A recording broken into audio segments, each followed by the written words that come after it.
कंधे पे धनुष और बाण है तेरा तीनों हाथ में।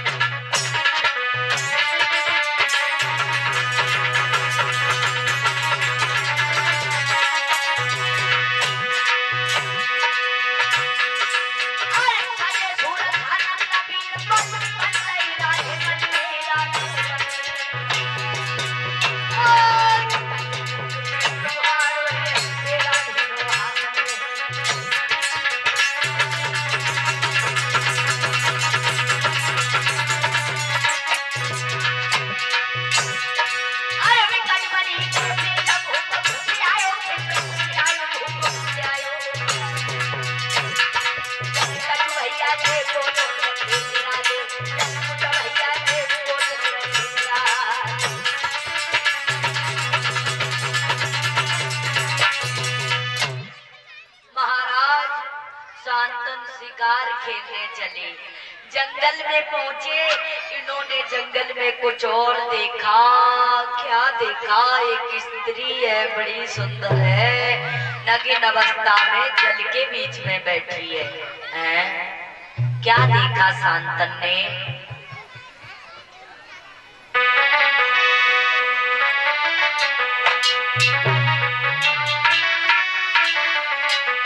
कि देखा पत्तों में छिपी भई,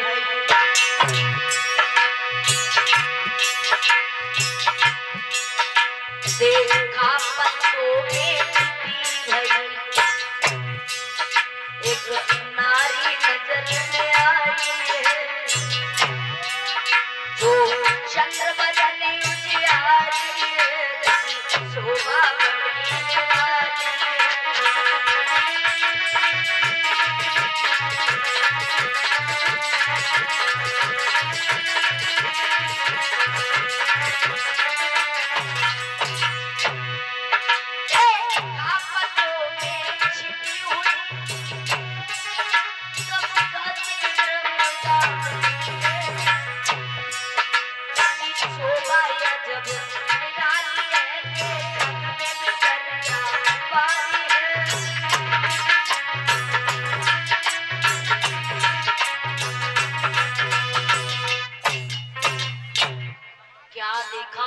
पत्थरों के बीच में एक स्त्री बैठी है।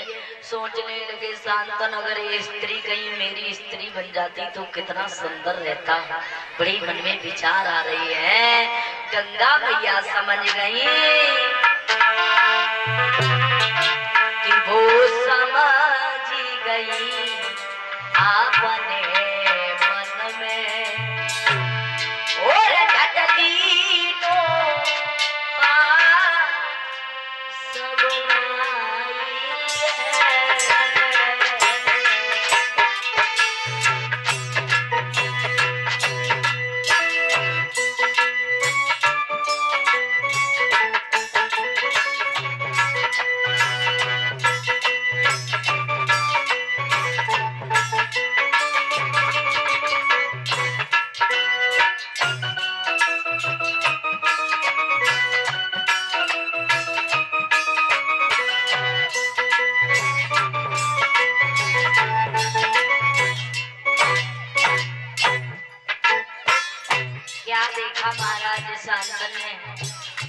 एक पत्थरों में स्त्री छुपी हुई है।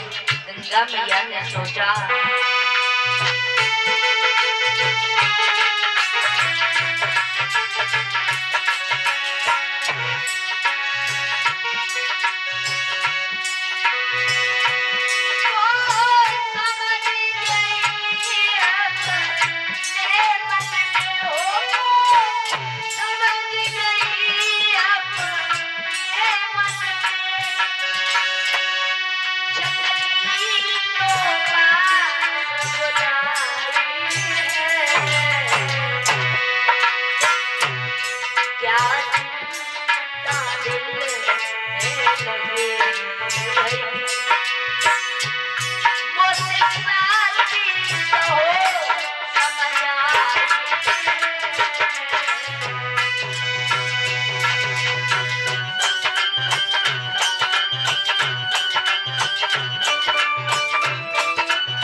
गंगा मैया अपने मन में समझ गई। गंगा मैया ने इशारे से पास में बुलाया और कहा बड़े चिंता में खड़े हुए हो, बोलो क्या बात है।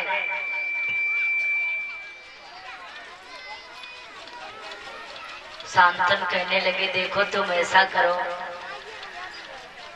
तुम हमारी स्त्री बन जाओ। है गंगा मैया बोली क्या कह रहे हो? बोले हाँ। गंगा मैया बोली देखो स्त्री बनने के लिए मैं तुमसे मना नहीं कर रही हूँ, लेकिन मेरी एक शर्त है, चाहे मैं घर में अच्छा करें चाहे बुरा करें, तुम टोकोगी नहीं। जिस दिन तुमने मुझे टोक दिया उसी दिन मैं ये घर छोड़ करके चली जाऊंगी। बोले ठीक है, हमें हर शर्त मंजूर है। अब स्त्री बनकर के गंगा मैया जब दुल्हनिया बनकर के शांतन के जब आंगन में आई तो धीरे धीरे समय बीता। गंगा के एक बेटा ने जन्म लिया, लेकिन वो मैया निर्माता बन गई। उसने उस बेटे को लिया और जल में फेंक दिया। एक नहीं 7 बालक गंगा ने मार दिए। जब 8वां बालक कोख में आया, शांतन सोचने लगे लगता है ये इस बच्चे को नहीं मारेगी।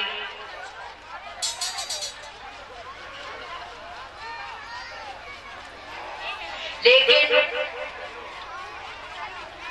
वो माँ जो थी वो डायन बन गई। उसने उस बच्चे को लिया और गंगा की धार में फेंकने के लिए हुई। और जब धार में फेंकने के लिए हुई तैसे ही शांतन बोले रुक जा, होए तू कैसी माँ है? तू माँ नहीं डायन है। डायन माँ तो वो होती है जो बच्चे को माँ की ममता देती है। लेकिन तू माँ नहीं, तू डायन है। गंगा मैया बोली बस अब मैं तुम्हारे साथ 1 मिनट भी रहना पसंद नहीं करूंगी। गंगा मैया वहीं से अंतर ध्यान हो गई। 36 बरस आज शांतन को जंगल में व्यतीत हो गए। 36 बरस के बाद शांतन ने क्या देखा? एक बालक खड़ा है जो अपने अस्त्रों के द्वारा गंगा में प्रहार करके गंगा की धारा को रोक देता है। शांतन पास में बड़े देवी गंगा आई। शांतन बोले ये किसका पुत्र है? गंगा बोली ये तुम्हारा ही बेटा है। क्यों? क्योंकि शांतन ने छोटे ही पर देखा था, फिर नहीं देखा था। तो बोली ये तुम्हारा पुत्र है, अब आप ले जा सकते हो। तुम्हारा शांतन उस लड़के को लेकर के चले आए जिस लड़के का नाम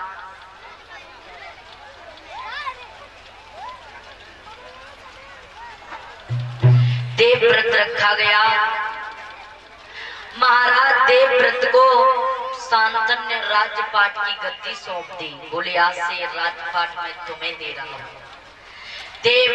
देवव्रत जो थे अपनी शील संहिता के कारण उन्होंने सारे देश को प्रसन्न कर लिया। 4 वर्षों के बाद एक देश हुआ जिस देश का नाम चेरी रखा गया। चेरी देश के एक राजा हुए उपचर। इन्होंने एक बार देवराज इंद्र की प्रार्थना की थी तो देवराज इंद्र ने इन्हें प्रसन्न होकर के स्पष्ट घड़ी का बना हुआ एक विमान दिया था। उसी पे बैठ करके उपचर्य विचरते थे। इनकी रानी का नाम था भरिका।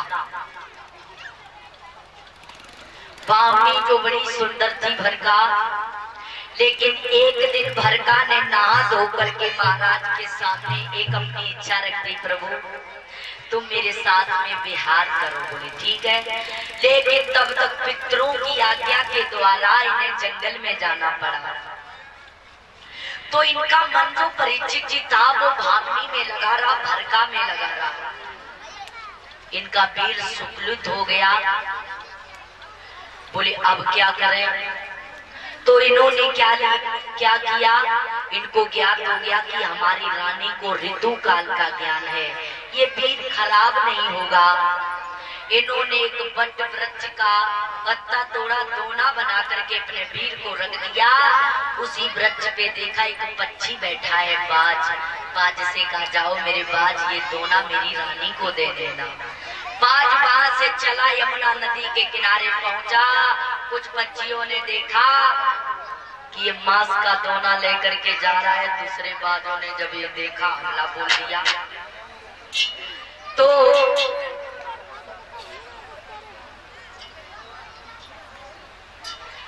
तो क्या किया, जो वो दोना था वो छूट करके यमुना नदी में गिर गया। उसी यमुना नदी में एक अप्सरा अद्रिका नाम की स्नान कर रही थी, मछली की तरह तैर तैर करके उसमें नहा रही थी।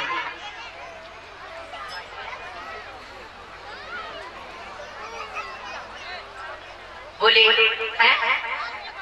अद्रिका नाम की अप्सरा जब स्नान कर रही थी, उसने तैरते तैरते एक महात्मा का पैर पकड़ लिया।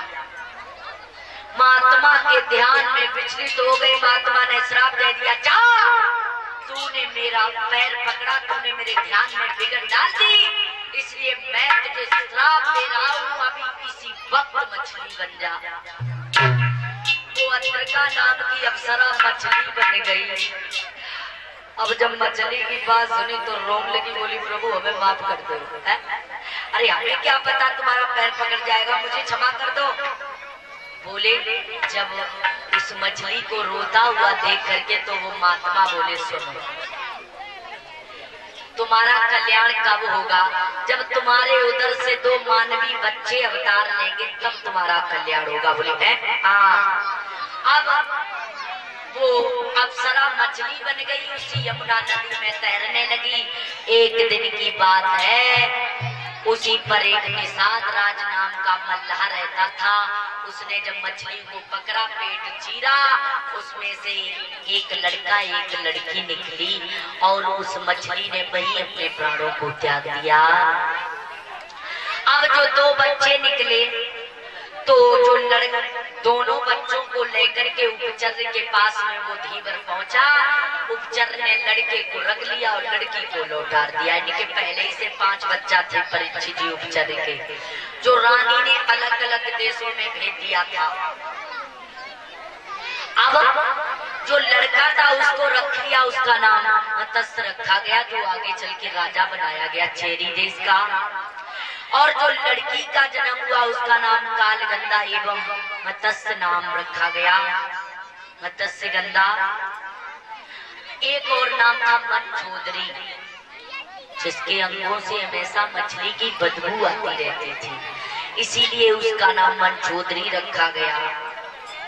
मत्स्य गंधा जब धीरे धीरे बड़ी हुई है, एक दिन वो नाव लेकर के जब उस तरफ पहुंची तो उस नाव में एक महात्मा को ला रही थी बैठा करके।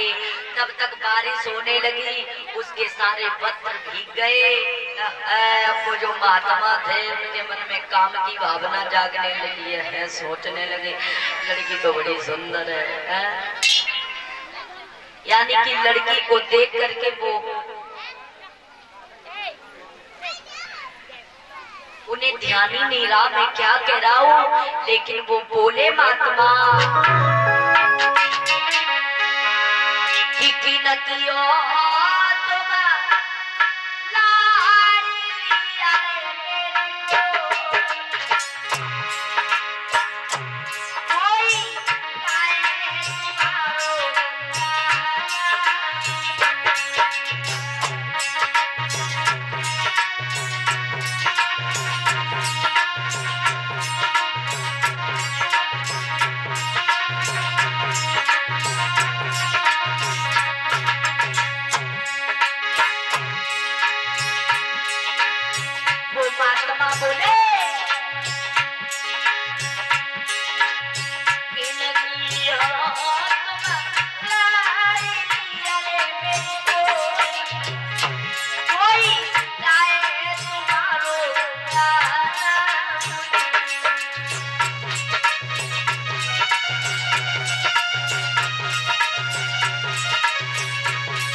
का नाम निषाद राज है, मेरा नाम मंचौधरी है।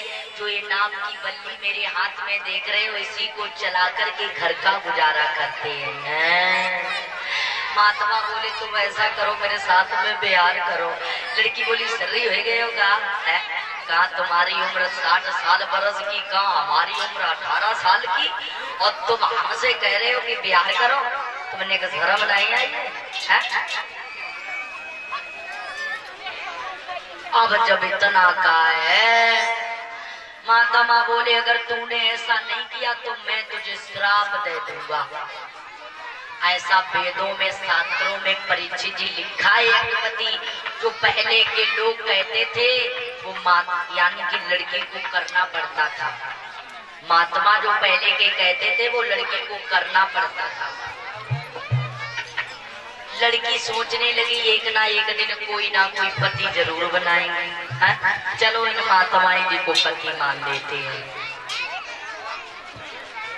ऊपर देखा सूर्यदेव निहार रहे, नीचे देखा वरुण देव।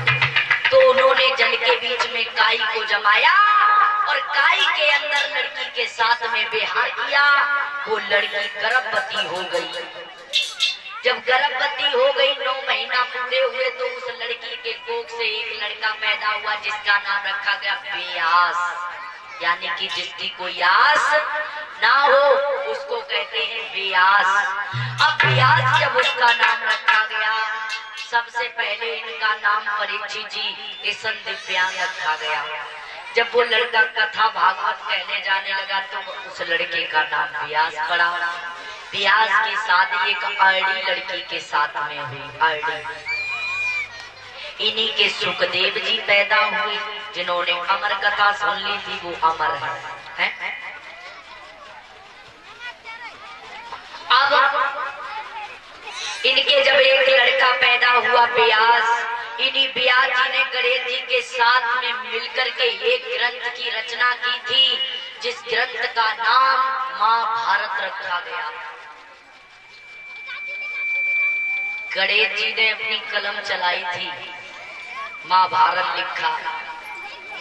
अब उस लड़की का नाम एक और पड़ गया, योजन गंधा, जिसकी एक योजन तक गंध जाती थी। उस गंध को लगते हुए इधर हतनापुर के राजा महाराज शांतन एक बार आए निषाद राज से, बोले प्रभु तुम अपनी बिटिया की शादी मेरे साथ में कर दो। निषाद राज ने एक शर्त रख दी, मैं अपनी बेटी की शादी उसी के साथ में करूंगा जो मेरे लड़की के कोख से लड़का होगा, वही हतनापुर का राजा बने। तो देवी गंगा का पुत्र देवव्रत पहले ही राजा बन गए थे। उन्हें ये शर्त मंजूर नहीं, वो लौट गए।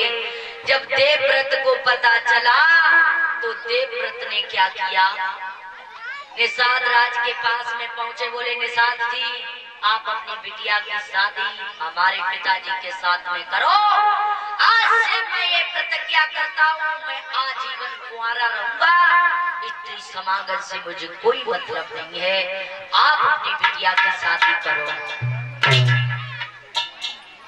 अब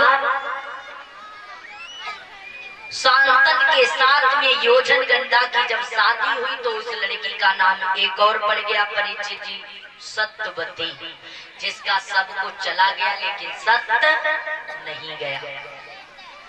अब उस लड़की के कोख से 2 लड़का पैदा हुए। जब शांतन के साथ में दुल्हन बन